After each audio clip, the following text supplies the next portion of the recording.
A gente falou na primeira parte sobre algumas características do chamado para o ministério, do chamado pastoral. A gente vai seguir falando sobre isso, mas agora voltando a nossa atenção para o Evangelho de Marcos. Quando você abre o Evangelho de Marcos, já no primeiro capítulo, você vai observar o seguinte: o Evangelho de Marcos é, de todos os 4 evangelhos, o mais conciso, o mais resumido, objetivo, direto, de cara. No primeiro capítulo nós já temos o primeiro sermão de Jesus, a primeira mensagem de Jesus, e também temos o primeiro apelo, o primeiro chamado para o ministério. Então, as primeiras palavras que os discípulos ouviram de Jesus, entre eles Pedro, João, Tiago, estão ali registradas. Esse chamado: vinde após mim, eu vou fazer de vocês pescadores de homens. O chamado é, em primeiro lugar, um chamado para a comunhão, é um chamado para o relacionamento. Antes de ser um chamado para fazer qualquer outra coisa, é um chamado para estar, é um chamado para seguir, é um chamado para o relacionamento com Jesus, porque tudo mais será produto, resultado desse relacionamento. Então, antes de ser um chamado para fazer, é um chamado para estar, é um chamado para a comunhão, é um chamado para o relacionamento. A gente vai observar isso também no capítulo 3 de Marcos, que Jesus vai estar contando sobre o chamado para os apóstolos.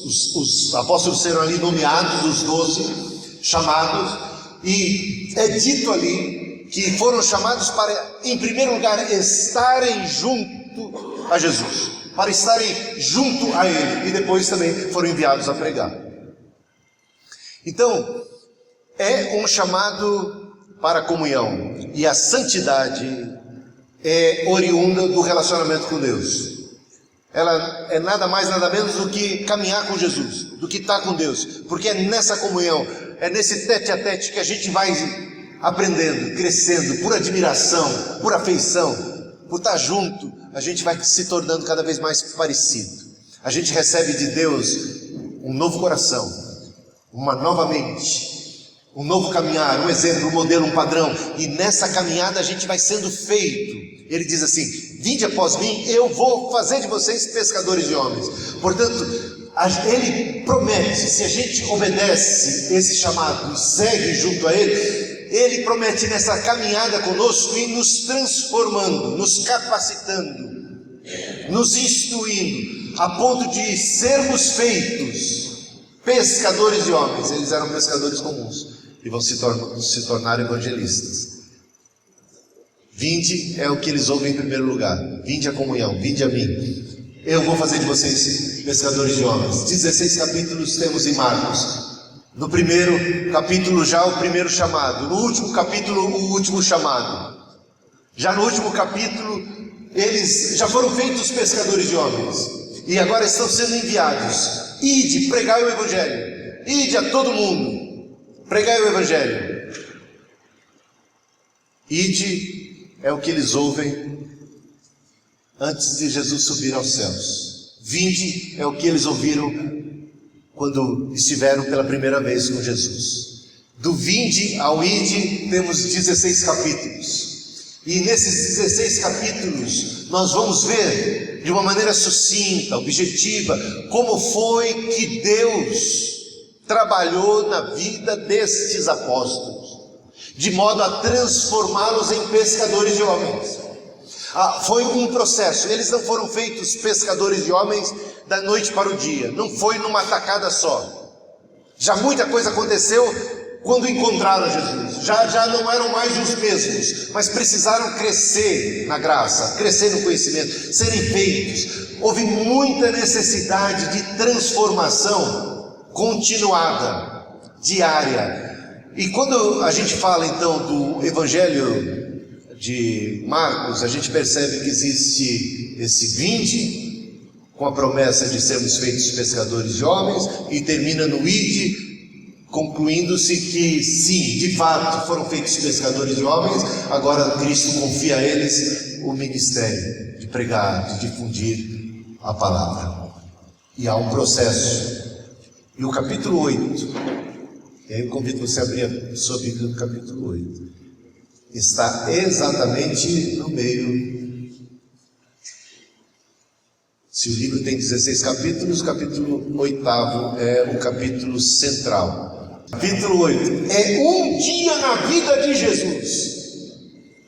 Um dia de Jesus com os discípulos, está lá, é um dia inteiro de atividades de Cristo na companhia dos discípulos. Jesus convidou eles, vinde a mim, eles foram sim, e estiveram com Cristo durante 3 anos e tanto, de maneira continuada, firmes. E aí descreve um dia, dá para ter a ideia do impacto transformador, de quanto crescimento era produzido na vida dos apóstolos, dos discípulos, num único dia, e quanta coisa eles vão aprender, e quanto crescimento se dará, e quanto não vai se falar a respeito de visão, da compreensão, do entendimento do Evangelho, do entendimento do ministério, do entendimento do chamado. Vamos dar uma olhadinha aí? Como é que começa esse capítulo? Descreve de cara a segunda multiplicação de pães. Segunda. Logo de manhã já aconteceu a segunda multiplicação de pães.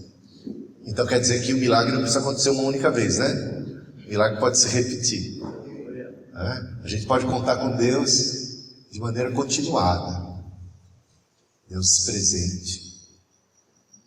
A outra coisa que a gente observa é que Jesus tem muita compaixão. Esse milagre, a gente sempre fala mal da multidão nem sempre é a voz de Deus, e ela aparece muitas vezes representando marionetes ou fazendo coisas erradas, mas aqui há um aspecto positivo da multidão que eu queria ressaltar com vocês. Jesus ressalta isso de uma maneira interessante. Ele diz o texto, sabendo Jesus, percebendo que eles estavam com fome, foi Jesus que percebeu o problema deles, eles não reclamaram. Então isso para mim é um elogio para a multidão. Eles não reclamaram. 3 dias estavam no deserto com Jesus, e lá não tinha padaria, lá não tinha nada, não tinha o que comer, acabou. Levaram provavelmente a lancheira, né? Acabou, piquenique acabou, mas eles ficaram 3 dias com Jesus, 3 dias seguidos num deserto com Jesus, comendo só da palavra de Deus, e não arredavam o pé. Eles podiam dizer, como Jesus um dia disse para Satanás, nem só de pão vive o homem, mas de toda palavra que procede da boca de Deus. Eles estavam tão satisfeitos com a palavra que se esqueceram do alimento físico. Mas Jesus não se esquece. Quando a gente busca em primeiro lugar o reino de Deus e a sua justiça, as demais coisas são acrescentadas. Ele atentou para a necessidade, ele atentou para a fome do povo, ele se ergueu, ele se levantou, porque o povo buscava a Deus em primeiro lugar, recebeu uma atenção diferenciada de Jesus. E Jesus observa ali, se eu despedir essa multidão agora, alguns vão perecer porque vieram de longe. Ele sabe o sacrifício que as pessoas vão fazer para estar lá, não é? Ele leva em consideração. Ele leva em consideração. Tudo ele leva em conta. Vieram de longe, não posso despedi-los assim, não posso despedi-los. Então, o que vocês têm aí? Vai acontecer mais uma multiplicação de pães, vão sobrar 7 cestos cheios, e depois desse milagre, que já é o segundo, da mesma espécie, o que é que os fariseus vão fazer? Vão criticar Jesus, e ainda vão pedir um outro milagre, porque tem gente que nunca se satisfaz em termos de convencimento, porque são incrédulos mesmo, porque tem olhos mas não veem, tem ouvidos mas não ouvem, e já era o segundo milagre de multiplicação de pães, e o que eles estão pedindo? Mostra-nos um sinal, queremos mais sinal. Isso não foi suficiente, isso é café pequeno, queremos mais, e nunca que se converte, quer mais e nunca que se entrega, quer mais e nunca que não sei o quê, e não é por falta de milagre, não é por falta de sinal, é por cara de pau mesmo, sem vergonhice mesmo. Dureza de coração é a questão.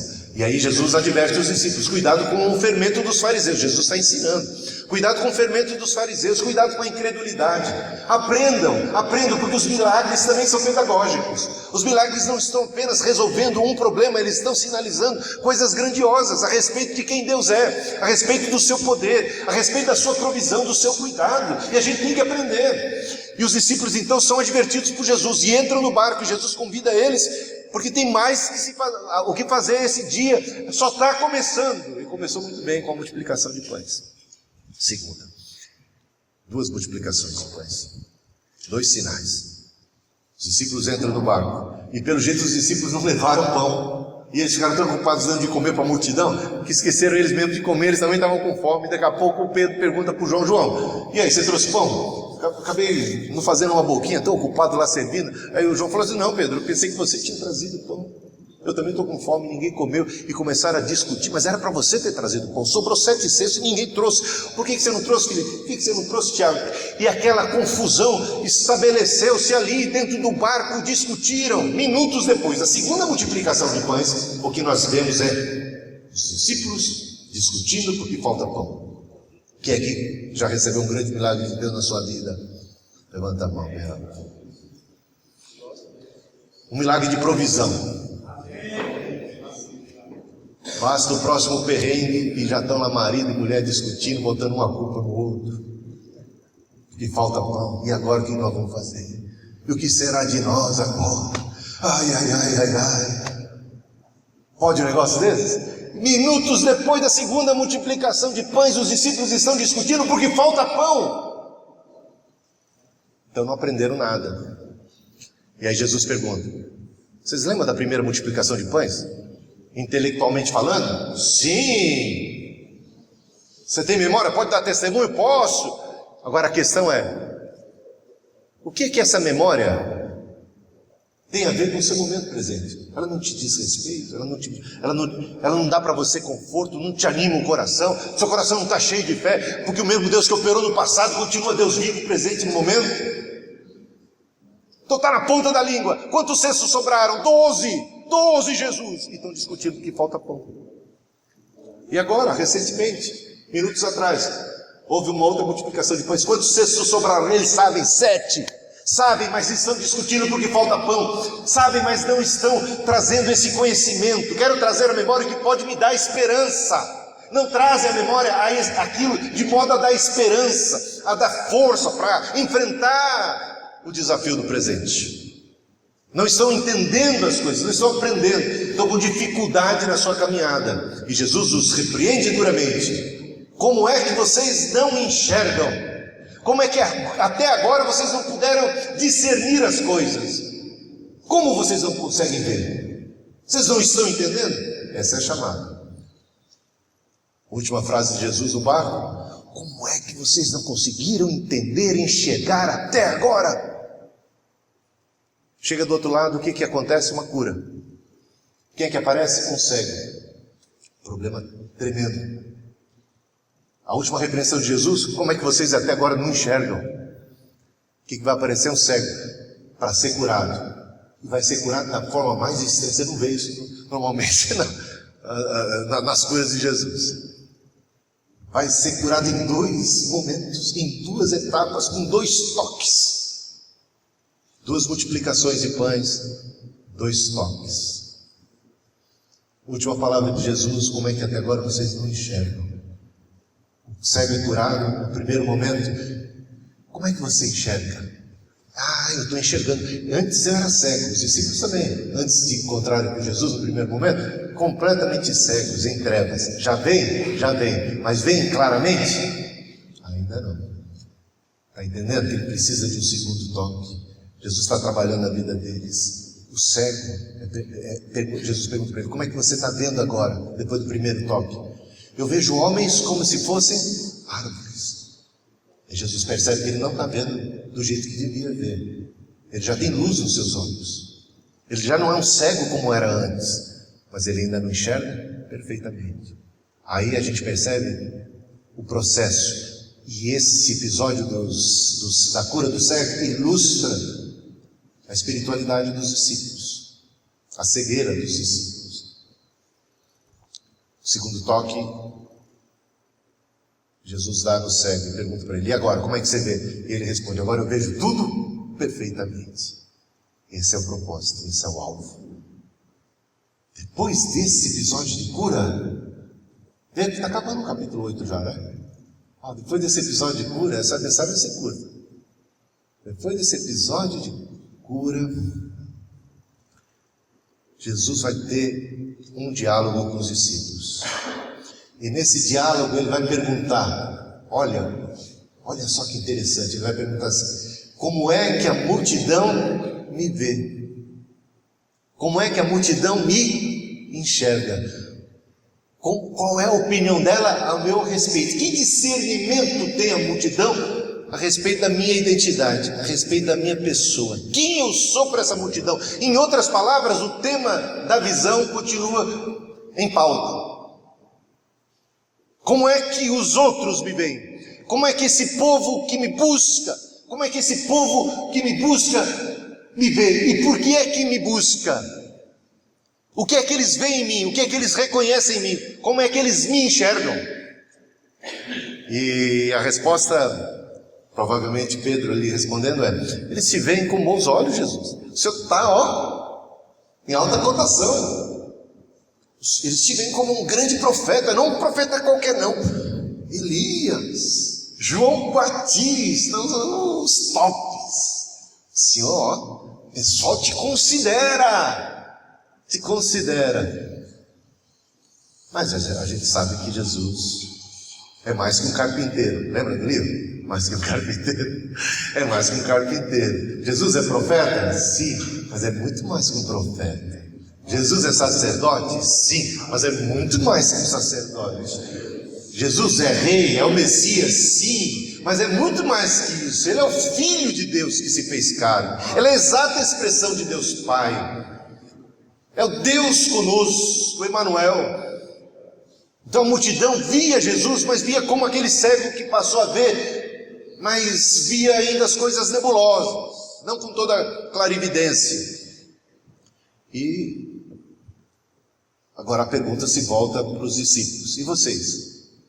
Então temos duas perguntas aí, né? É muito dois que aparecem nesse capítulo 8 aí, duas perguntas. Como é que vocês me veem? E vocês, qual é a opinião de vocês? Como é que vocês me enxergam? Aí Pedro toma a palavra, e cheio do Espírito Santo, movido pelo Espírito Santo, ele diz: tu és o Cristo. Tu és o Cristo, o Messias, o Filho de Deus. E a gente sabe por Lucas e por textos paralelos dos evangelhos que Jesus diz: olha, nem te revelou, isso é uma revelação carnal, isso não é uma conclusão intelectual, isso não é algo da carne do homem, isso foi uma revelação do Pai, uma revelação divina, é do Espírito Santo. Que maravilha! Então temos a declaração supimpa, arrebentar a boca do balão de Pedro. E Pedro é até elogiado por Jesus. Pedro fica contente. Aí Jesus se sente então mais à vontade para trazer mais revelação. Mais revelação. E Jesus então vai abrir o jogo com os discípulos, falando sobre a necessidade do Filho de Deus, do Cristo, padecer, de cumprir as profecias do Antigo Testamento que falam a respeito do servo sofredor. Jesus passa a falar da sua cruz, da necessidade da cruz, do papel da cruz, da missão da cruz. Ele começa a falar primeiramente sobre a sua cruz. Convém que o Filho do Homem padeça, sofra, seja perseguido, morra, vá para a cruz. Puxa, quando ele começou a falar sobre a necessidade de sofrimento, a necessidade de sacrifício, a necessidade de cruz, falar sobre isso como parte da missão, Pedro bateu 3 vezes na madeira e disse para Jesus: está amarrado, Jesus, vira essa boca para lá, as palavras têm poder, Jesus, cuidado. Deixa disso de sofrimento que nada, que cruz que nada, que sacrifício que nada. O negócio é poder, o negócio é conquista. O negócio é a gente pisar na cabeça da serpente sem passar pela cruz. É domínio, é glória, é honra, é vitória, é o céu na terra, é tudo aqui e agora, é declarar, possuir, dominar, conquistar, avançar, sorrir, viver, nada de sofrimento, nada de cruz, nada disso. Vira essa boca para lá, Jesus. Está amarrado. Amarrou Jesus. Mas não dá para falar. Aquele que falara pelo Espírito agora fala pela indução de Satanás. E Jesus diz: arreda Satanás. Arreda Satanás. Sai de ré do capeta. Porque cogitas única e tão somente das coisas dos homens e não das coisas de Deus. Parece que o nosso amigo Pedro era da teologia da prosperidade. Esse negócio é mais antigo do que a gente imagina. Porque entendia e via em Cristo apenas o bem bom. Ele é o rei, nós somos filhos do rei. E somos mesmo. Ele é Senhor, então nós estamos com o Senhor. E agora, ninguém mais mexe com a gente não sofre mais, a gente não padece mais, a gente não chora mais, a gente só triunfa, só triunfa, só triunfa, só triunfa, só triunfa, e não se sacrifica, não carrega a cruz é só de Cristo, nem de Cristo Pedro achava que devia ser. Imagina agora, não, Cristo já carregou a nossa cruz, para que nós devemos carregar a cruz? A cruz é dele, ele já levou por nós, louvado seja Deus, fiquemos só com os louros da vitória. Quando Jesus fez a primeira multiplicação de pães, você vai ver isso em João 6, por exemplo. O pessoal ficou entusiasmado, né? Caramba, Jesus também, ó, multiplicou pães, sobrou 12 cestos cheios, e quando eles viram aquele sinal miraculoso, aquela coisa extraordinária, o povo ficou babando, bateram palma para Jesus, exaltaram Jesus e quiseram proclamá-lo rei. Você vai ver isso. E estranhamente, Jesus sendo rei e sendo ali reconhecido como rei, não aceita aquela adoração, se ausenta, se retira, se afasta do povo que estava com coroa, tapete vermelho, louros da vitória, tudo para Jesus. E no dia seguinte só é que Jesus volta, e quando Jesus volta, o povo está prontinho para entronizar Jesus como rei, e como ele merece ser, e como ele é rei. Mas por que Jesus vai agir de maneira tão avessa, tão estranha, a uma honra tão legítima que lhe é devida? Porque quando Jesus chega e se aproxima da multidão que está com coroa, está pronta para proclamá-lo rei, Jesus diz para ela: vocês só me procuram por causa do pão. Lembra das palavras de Jesus para Pedro? Arreda Satanás, porque só cogitas das coisas dos homens e não das coisas de Deus. Lembra disso? Arreda, porque vocês estão me procurando só por causa das coisas dos homens. Vocês pensam em mim apenas em termos materiais do aqui e agora.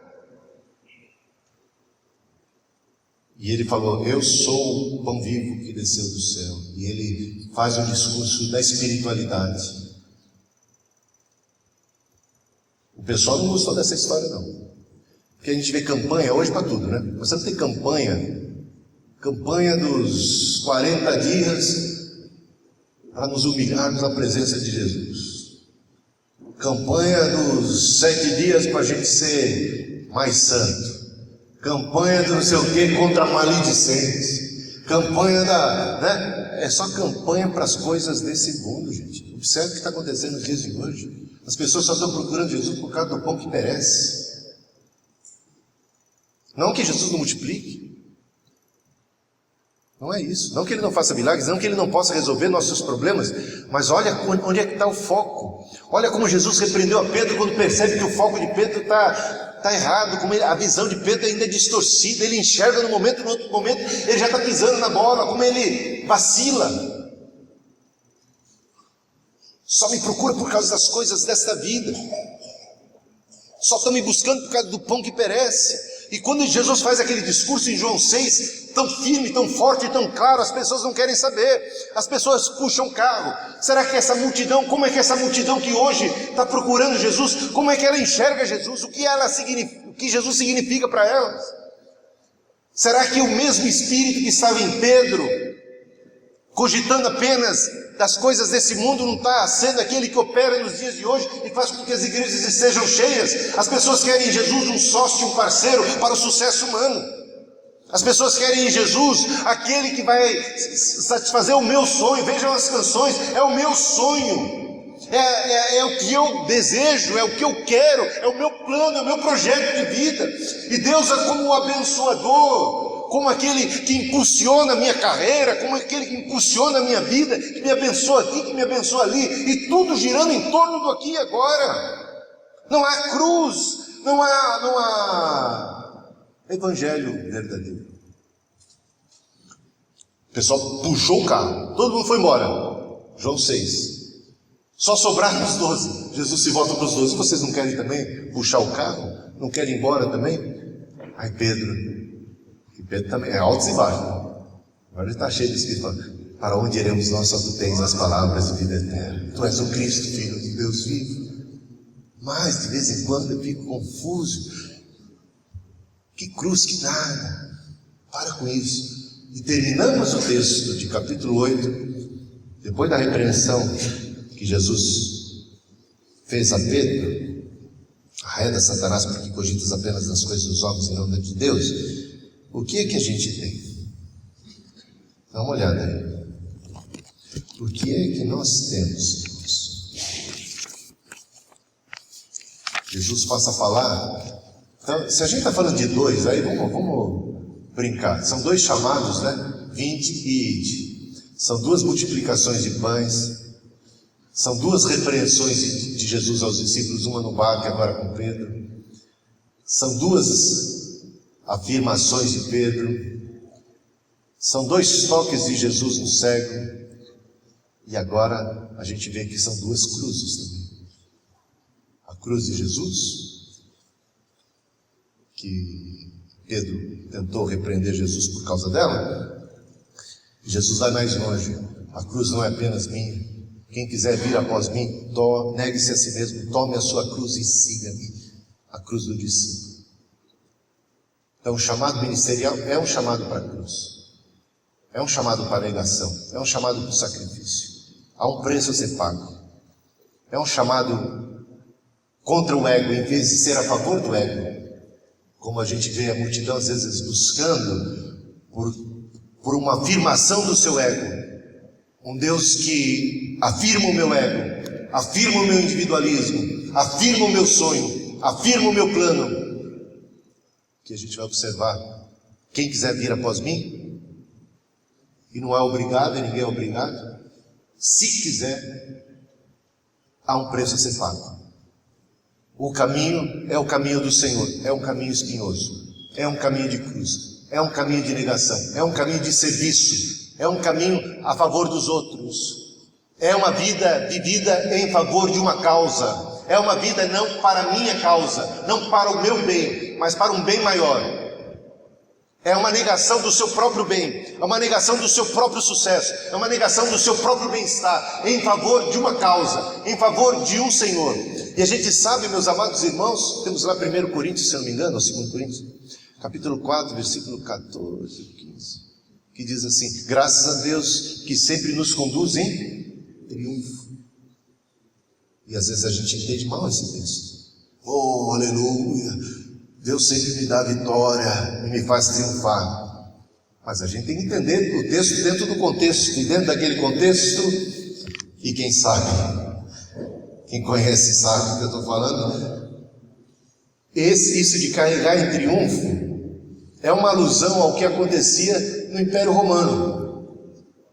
Os imperadores, quando eles conquistavam determinado território, determinado povo, eles traziam despojo. Depois, no retorno para Roma, eles traziam despojo e traziam como que os escravos, aqueles que foram feitos agora. Eu não estou dizendo que isso aí é para elogiar nem nada, não, só estou dizendo o contexto como é que era. Traziam todos aqueles escravos, aqueles que agora eram servos, aqueles que foram conquistados como triunfo da batalha. A alusão é: graças a Deus que sempre nos conduz em triunfo. Nós somos o triunfo de Deus, o triunfo é dele.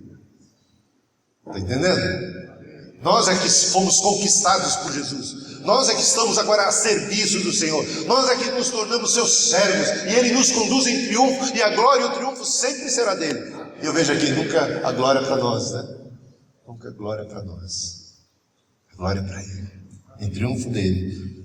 Então temos que carregar a cruz. E aí eu quero terminar com algumas considerações a respeito da cruz, do sacrifício, do preço que temos que pagar. Vocês sabem que os portugueses, Portugal, um país pequenininho, né? Pequenino país, mas é ousado, ou pelo menos foi historicamente ousado. Tão pequeno, foi capaz de grandes feitos, de grandes proezas. E aqui não justifico nem o Império Romano com as suas conquistas, nem as conquistas de Portugal. Só estou lembrando que dentro da história, um país pequeno foi capaz de se aventurar, de se lançar no grande mar para conquistar outros territórios, para a coroa de Portugal. E é um dos países que mais territórios conquistou. E um deles é aqui, o nosso Brasil. Moçambique, Angola e tantos outros. Até na China, Macau, foi território português. Até na Ásia eles se aventuraram. E foi um período glorioso para o povo, de orgulho nacional.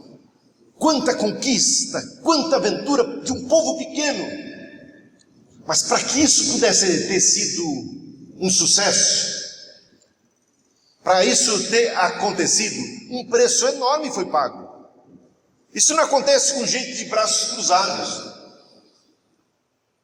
Mas houve um período depois das conquistas, das grandes conquistas, um período de assentamento, de acomodação, de celebração, de desfrute das conquistas e de tudo mais lá em Portugal. O negócio está um pouquinho mais, digamos assim, serviço de manutenção. E Deus não, e alguns profetas de Portugal, tá? Profetas de Portugal, desse ideal português, desse nacionalismo português, se levantaram. Entre eles o Fernando Pessoa. E Fernando Pessoa então escreve no momento de decadência ou de acomodação, de esfriamento da missão de Portugal como um povo missionário, de um povo conquistador, não para Deus, mas para a sua própria glória. E Fernando Pessoa está chateado com a situação de acomodação. E ele vai escrever algumas poesias muito interessantes para sacudir o povo, para mexer com o povo. E nisso ele vai falar da cruz, não em termos literais, mas do sacrifício, do preço a ser pago. E de como isso vale a pena dentro daquele contexto de conquista para aqueles interesses nacionalistas de Portugal. Então eu vou citar algumas poesias só para você ter uma ideia. Provavelmente você já ouviu, são bem conhecidas, mas vai lembrar. Tem uma que é bem conhecida, diz assim: navegadores antigos tinham uma frase gloriosa: navegar é preciso, viver não é preciso. Sabe por que ele disse isso? Porque o pessoal estava querendo viver. Não, vamos nos lançar no mar, vamos entrar dentro do navio, vamos lá para conquistar. Não, mas isso é arriscado, quanta gente já morreu por causa disso? Tem guerra, tem conflito. Não, tá bem bom aqui com a minha esposa, meus filhos, eu tenho um outro projeto de vida. Eu tenho muita coisa para fazer nessa vida. Eu tô orando a Deus para Deus me abençoar, para eu prosperar mais, para me dar bem. Eu vou agradecer, vou ser sempre grato a Deus. Eu quero usufruir do bem bom, daquilo que nós já conquistamos. E ele está então nesse contexto. Então ele diz: navegadores antigos tinham uma frase gloriosa: navegar é preciso, viver não é preciso. Navegar é preciso. Viver não é preciso. Para que você existe? Qual é a razão da sua existência? Quero para mim o espírito desta frase, transformar da forma para acasar como eu sou. Viver não é necessário, o que é necessário é criar. Não conto gozar a minha vida, nem em gozá-la penso, só quero torná-la grande, ainda que para isso tenha de ser o meu corpo e a minha alma a lenha desse fogo. E tudo isso em favor de um ideal nacionalista, das conquistas de Portugal. Agora eu queria transportar isso aqui para o Evangelho, para o reino, não de Portugal, mas para o reino de Deus, para o Evangelho do reino de Deus, para as conquistas, para aquilo que nós fomos chamados, e lembrando que fomos chamados para uma negação de nós mesmos, em favor de uma causa maior, de algo muito grande, que transcende a nós mesmos. Só quero torná-la de toda a humanidade, ainda que para isso tenha de a perder como minha. Cada vez mais assim penso, dizia Fernando Pessoa. Mas tem mais.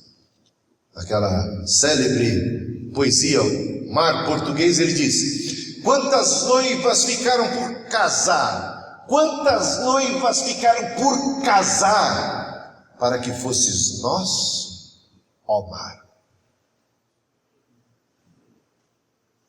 Valeu a pena? Valeu a pena o sacrifício? Valeu a pena?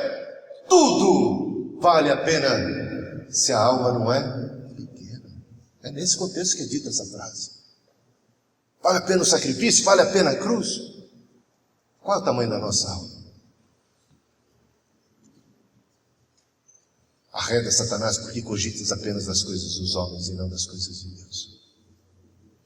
Quem quiser vir após mim, negue-se a si mesmo, toma sua cruz e siga.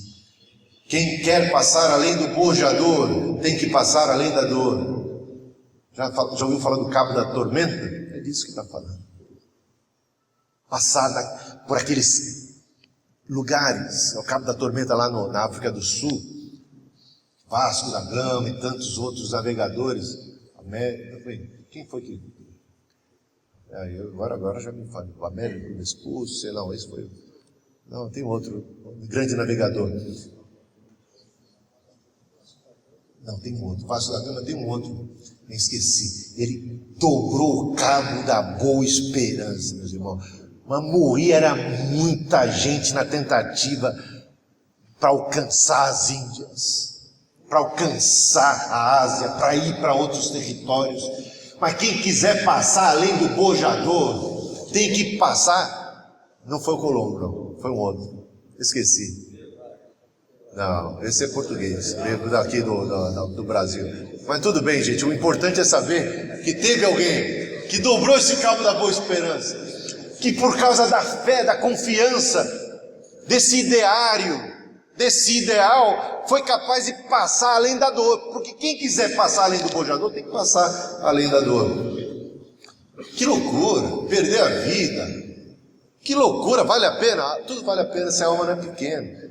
Mas pensando nisso, ele vai escrever um outro poema, porque muita gente está chamando isso de doido. Eu vou curtir minha vida, eu não vou me arriscar, não, eu tenho que cuidar de mim, não, eu tenho que cuidar da minha família, não, eu tenho que cuidar dos meus filhos, não, eu tenho que cuidar dos meus sonhos, eu tenho que projetar para a minha vida, não, eu tenho que juntar para isso, eu tenho que juntar para aquilo, e as coisas pensando só em termos do aqui e agora, dessa vida, e não se investe no reino, e não se investe na evangelização, e não se doa a obra, e se fica passivamente apenas no desfrute daquilo que Deus providencia para a gente, quando há tanto território, tanto mar para ser conquistado.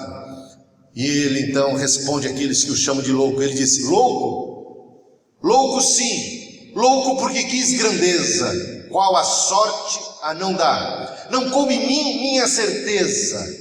Por isso, onde o areal está, ficou o meu ser que ouve, não o que há. Minha loucura outros que me atomem, com o que nela ia. Sem a loucura, o que é o homem? Mais do que a besta sadia, cadáver adiado que procria. Sem esse ideal, sem esse chamado, sem essa missão, que é o homem, mais do que a besta sadia, que come, bebe, procria. Cadáver adiado que procria. Cadáver adiado que procria. Quem quiser ganhar a sua própria vida, perdê-la-á. Mas quem por amor de mim abrir mão da sua vida, vai achá-la, vai encontrar. É na negação e é na cruz que a gente encontra a vida, que a gente encontra a missão, o propósito de ser. Nós somos chamados para darmos muitos frutos. Nós somos enviados por um Deus frutífero e que quer que nós conquistemos muito território. Por isso as últimas palavras foram: ide, pregai o Evangelho, fazei discípulos de todas as nações. Há muitas nações a serem conquistadas, há muito território para conquistar. Nós não podemos nos acomodar. Eu gostei que o bispo Cabelelli esteve conosco, falando ao nosso retiro, e lá ele lembrou um autor que ele leu, que dizia que o avivamento não vem, muitas vezes, porque nós estamos satisfeitos sem ele. Não é mesmo? Estamos acomodados. Ah, está tão bom, para que mais?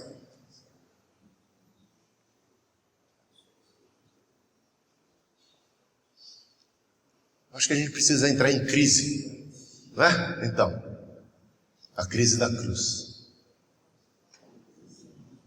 Para haver mais rebuliço, para haver mais conquista, para haver mais avanço, mais ousadia. E para isso um preço deverá ser pago. Um preço. Cuidado para não ouvir aquilo que o Eli ouviu. Honrasse mais aos teus filhos do que a mim.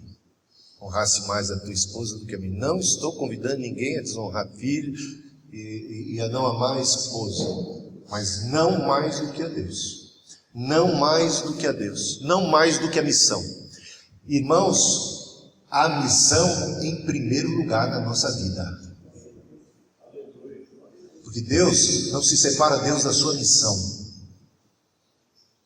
Não se separa Deus da sua missão. Não, Deus em primeiro lugar, a igreja fica lá na...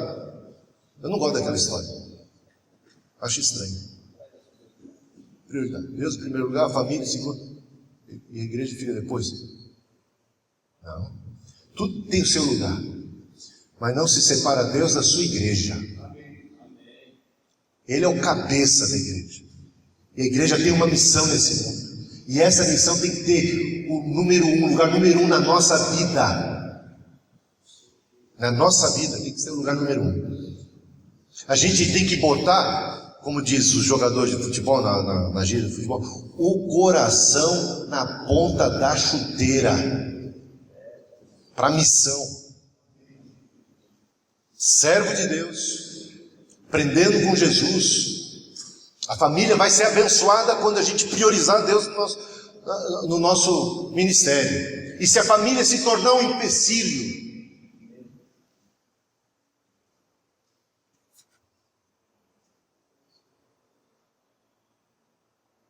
sabe, eu lido com pastores.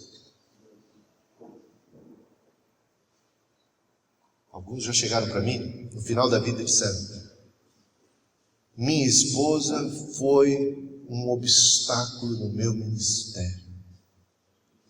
E chorava, pastor. Eu não parava igreja nenhuma por causa dela. Ciúmes, controle, doentio. Ele não conseguiu resolver isso. Ele falou assim: eu estou frustrado como pastor. Eu acabei com o meu ministério para contemplar os desejos, as coisas da esposa. Mas você foi chamado por Deus? Isso é Deus que está chamando? Mas não tem esposa, nem esposo, nem filho, nem ninguém para impedir. Mas importa obedecer a Deus, meus irmãos. Eu não ouvi muitos amém, mas não tem problema. É isso mesmo. E a gente usa esposa, usa filhos como desculpa para nossa falta de dedicação, nossa falta de consagração. Não estou dizendo para você meter as caras no ministério e esquecer a família, como muitos pastores. Isso é outro erro. Falta de amor, falta de carinho, falta de atenção, mas leva consigo. Não dá para ser pastor com uma esposa que puxa para o outro lado. Não dá. Ou ela vai ser parceira ou ela vai ser um estrupício na sua vida. Por isso a gente tem com os candidatos, os aspirantes, né? Gente, mas vigia. Fica solteiro então. Consagre-se à obra de Deus, como diz o apóstolo Paulo. Solteiro pensa em dedicar-se à obra de Deus. Aí em casa fica dividido pra caramba. Vai fazer outra coisa da vida. Dá para ser um bom leigo, né? Mas não precisa. O Wesley, bom, eu não vou falar do Wesley. Casou mal pra caramba. Mas não foi, né, impedido pela esposa de continuar ministrando. Bem, não sei. Separou. Falou, você fica aí na sua casa, aí eu vou continuar pregando o evangelho. Porque para isso eu fui chamado. Irmãos, olha, eu estou falando um negócio assim meio complicado. Eu sei que isso é zoado. Eu sei que esse negócio não funciona bem. Mas Deus em primeiro lugar, a missão e o chamado em primeiro lugar, meus irmãos. Não consultei nem carne nem sangue quando eu fui chamado, diz o apóstolo Paulo. E a gente fica fazendo uma média. Vem lá, o que você acha, que não sei o que. Cara, olha você, eu tô ouvindo a voz de Deus ou não estou? Se eu estou ouvindo a voz de Deus, vem comigo. Se você não quiser vir comigo, sinto muito, mas eu vou. Agora não pode chegar lá você no dia do juízo final e usar a esposa como escudo para se proteger da condenação, se você não foi um servo bom e fiel. A mulher que me deste, né? Sabe que essa desculpa não cola.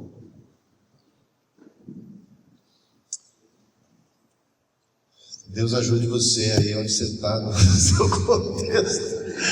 Mas olha, somos chamados para uma negação da nossa própria vida, do nosso próprio bem-estar, das nossas coisas, dos nossos sonhos, em favor dos sonhos de Deus. São sonhos de Deus que não vão morrer, os de Deus que não vão morrer. Plano de Deus, e nos sujeitemos ao Senhor.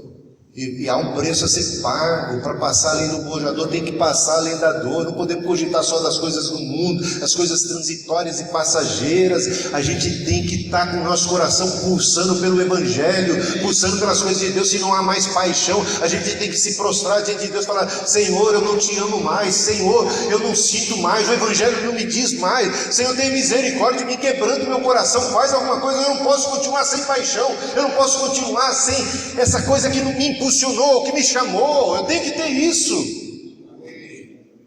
Senão você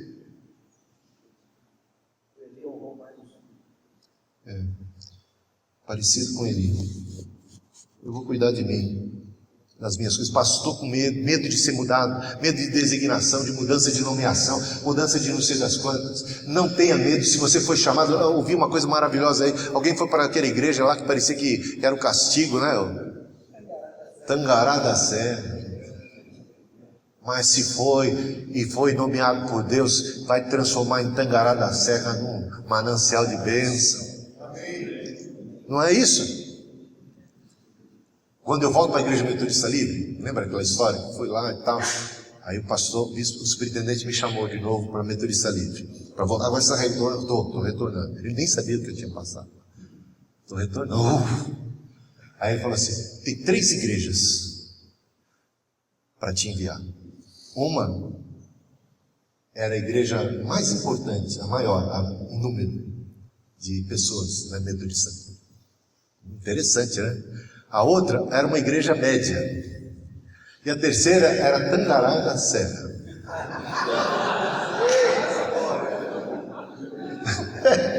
Algo assim. E ele perguntou assim: temos isso como opção para você, você pode escolher. Eu falei: eu não vou escolher não. Vocês podem orar, e eu tinha família, tinha 2 filhos. Se eu fosse para Tangará da Serra, o negócio ia ficar mais... Lembra que eu continuar tomando leite homogeneizado, o negócio ia ser duro lá. Falando da perspectiva humana, eu digo para vocês, eu nunca escolhi igreja. Nunca escolhi igreja. Eles resolveram me mandar para a Média. E lá, Deus abençoou. Ficamos 8 anos lá. Mas eles podiam ter me mandado para Tangará da Serra.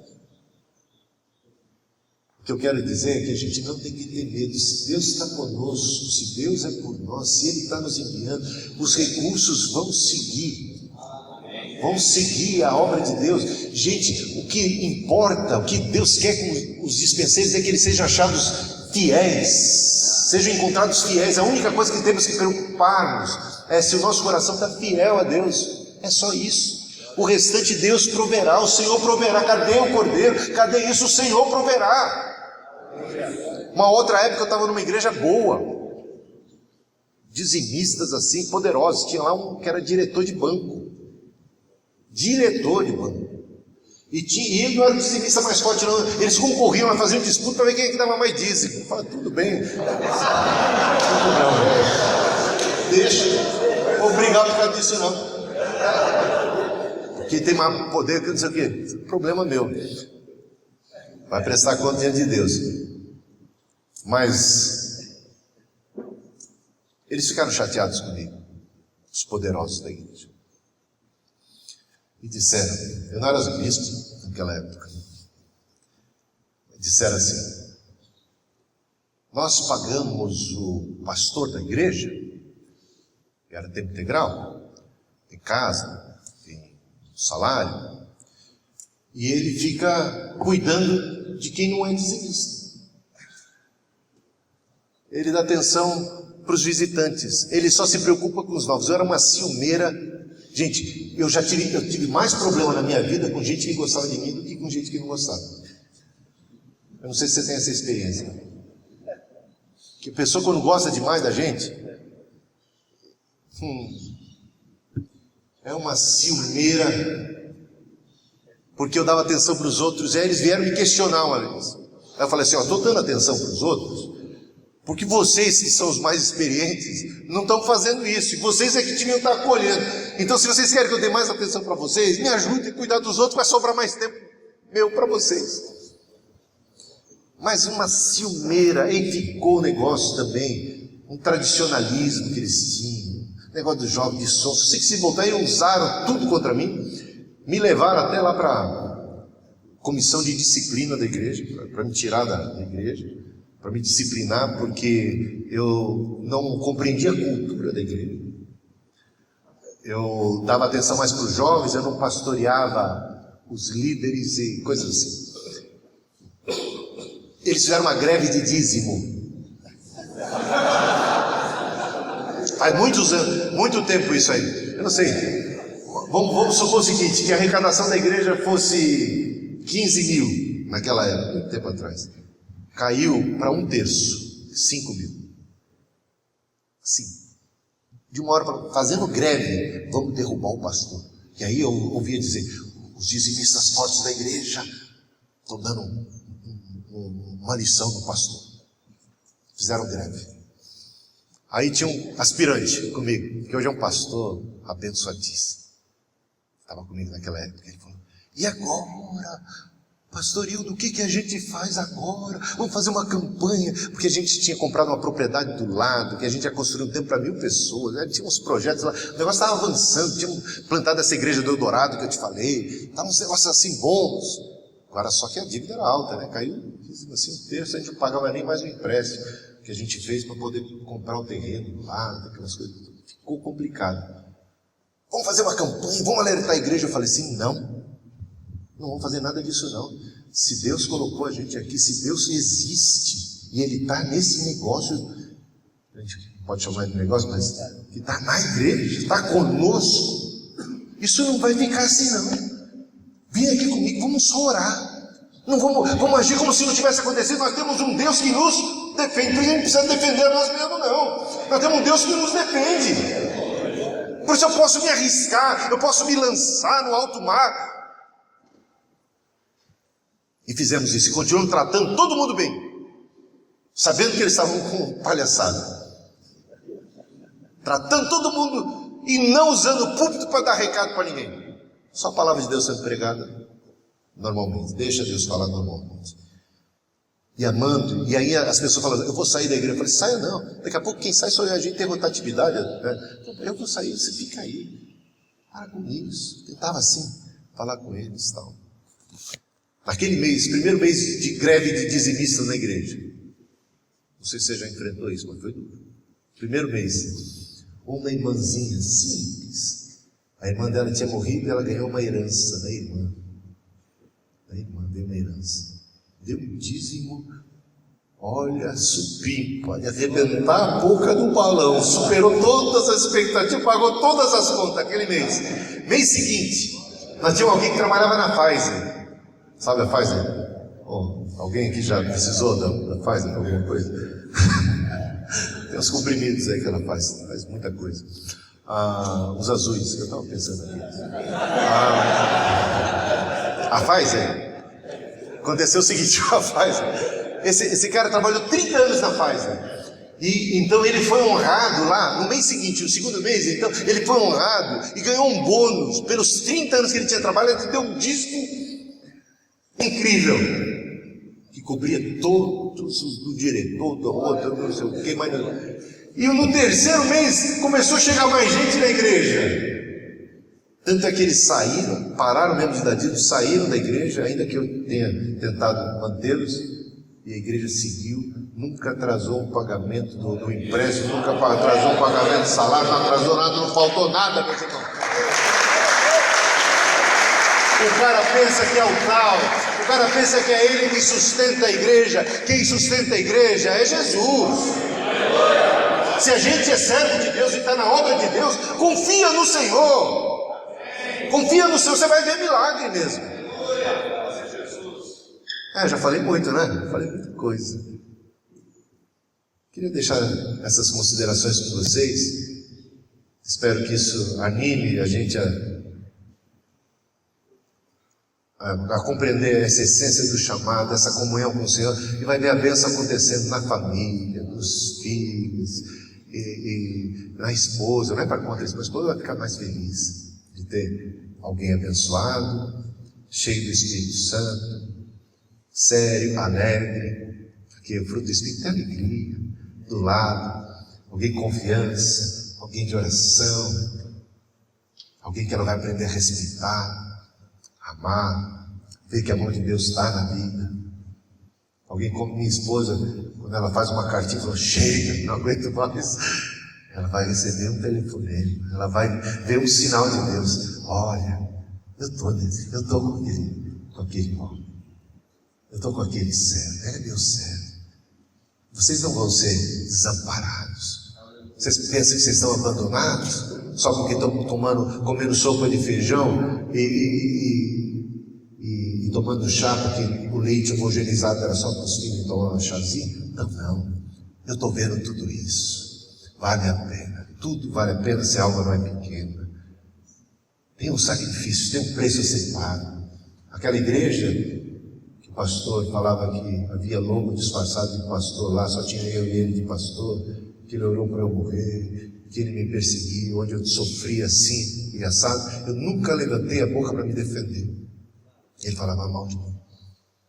Nunca. Saí de lá tranquilo, manso, sofrendo, esmagado, moído, pisado. Saí de lá sem levantar uma palavra contra ele. Sabe?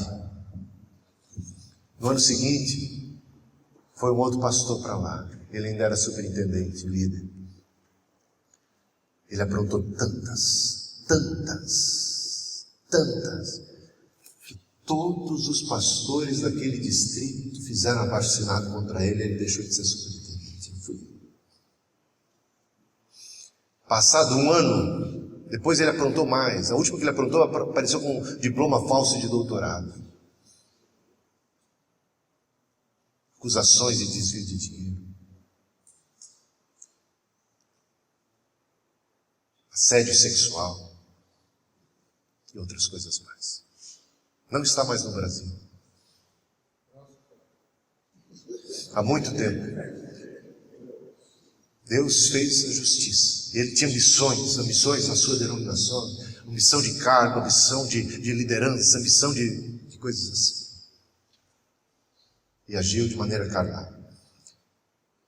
1 ano e meio depois, eu recebo um convite para pregar naquela mesma igreja onde eu havia servido como assistente dessa pessoa. Ele já não era mais pastor lá, as coisas tinham mudado, e me lembraram de mim e me convidaram. Chego lá, tem lembra que eu nunca falei uma palavra em minha defesa.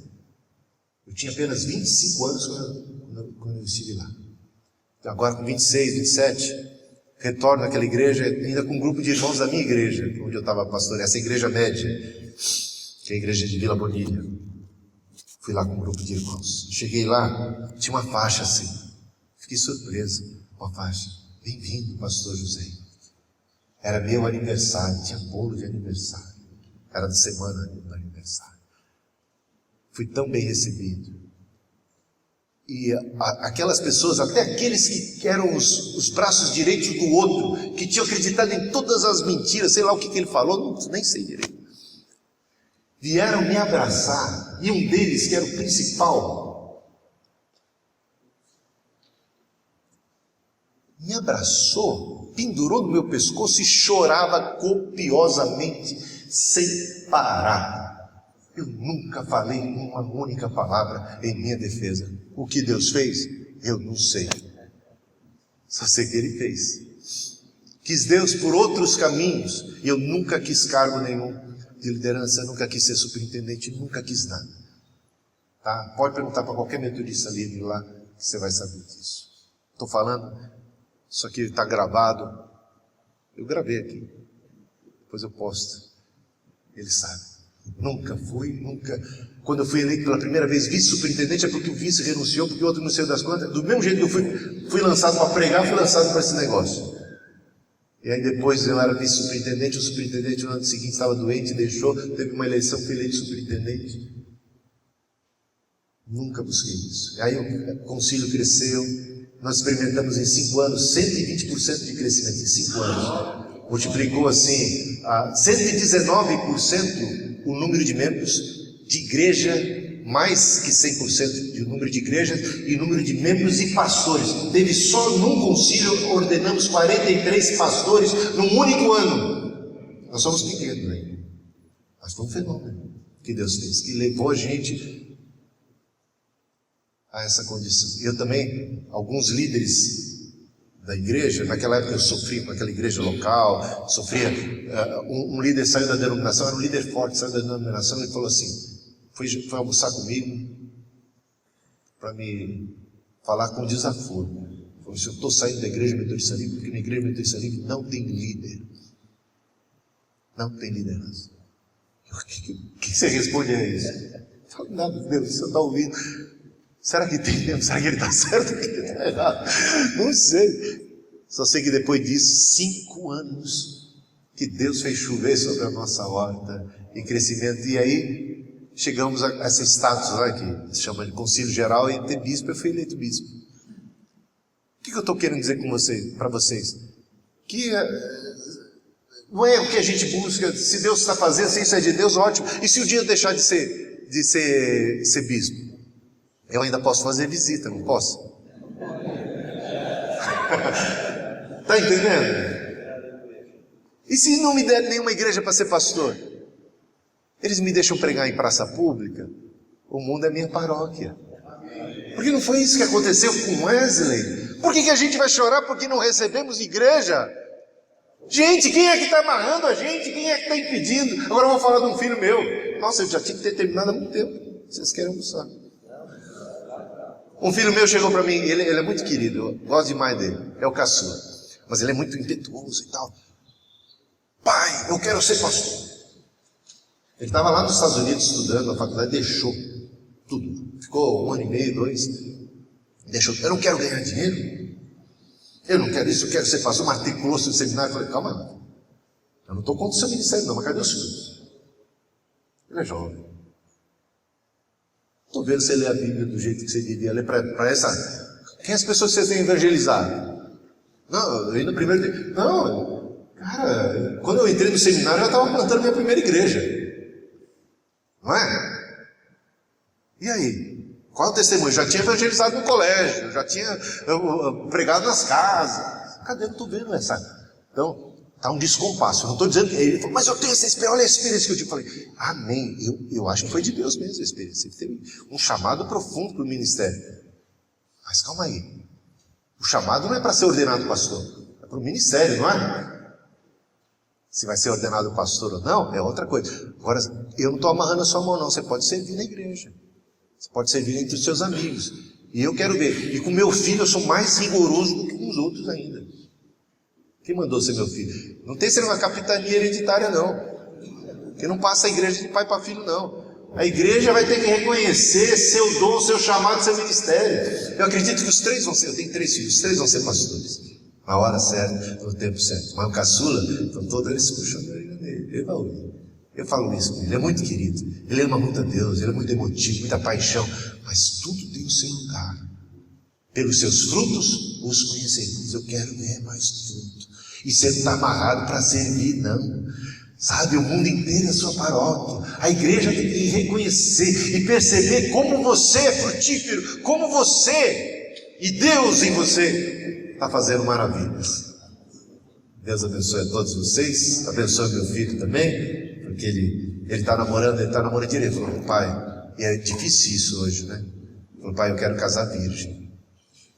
Isso é uma coisa milagrosa. Ele está namorando uma garota crente, que é até missionária da Jocum, e que mora em Ipatinga. Falei, isso é para a tua santificação. São 800 quilômetros de distância. Mas ele é sério assim. Mas eu quero ver frutificar. Porque a gente não precisa ser pastor para dar fruto. E de repente, a ordenação será apenas um reconhecimento da própria igreja local sobre algo que é a unção de Deus. É mais ou menos o que aconteceu com Cornélio. Eles receberam a unção, o novo nascimento e a unção e o sinal do Espírito ali primeiro, não foi? E a igreja um pouco atrasada vai batizar. A igreja faz mais ou menos isso. Ela reconhece depois de que a coisa ficou evidente. E aí não sou eu. Aí serão todos ao seu redor dizendo assim, eis aí um homem, uma mulher, alguém selado pelo Espírito Santo, chamado, e que é uma coluna no templo. Então não tenha medo de nada não.